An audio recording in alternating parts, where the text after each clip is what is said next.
วัน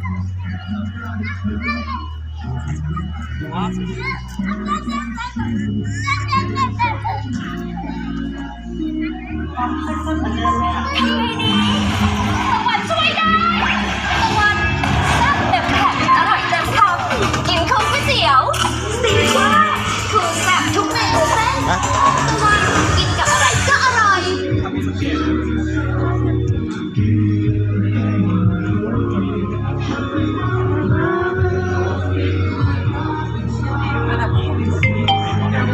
แบตสิเบิดเลยแบตสิเบิดเสียแบตอินโฟวันทักทีแบตสิเบิดเลยสาวทางสาวได้ไม่ดีทางสาวสำหรับใครที่เป็นสมัยก็จะมีความสามารถในการจัดการที่ดี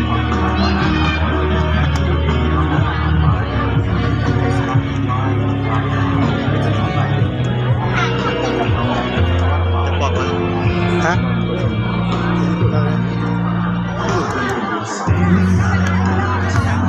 อย่า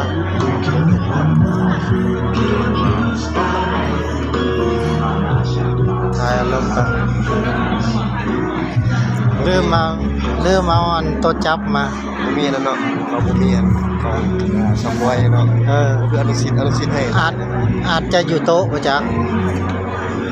อาจจะอยู่โต๊ะอนุสิทธิ์แจกเลยเปิดว่าเอาไปแจกอยู่ทางหน้าเลยมันบอก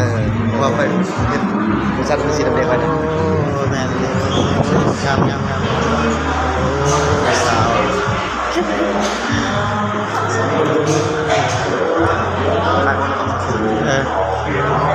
ทำไมก็ถ่ายหูแล้วเดี๋ยวแล้วก็ตอนนี้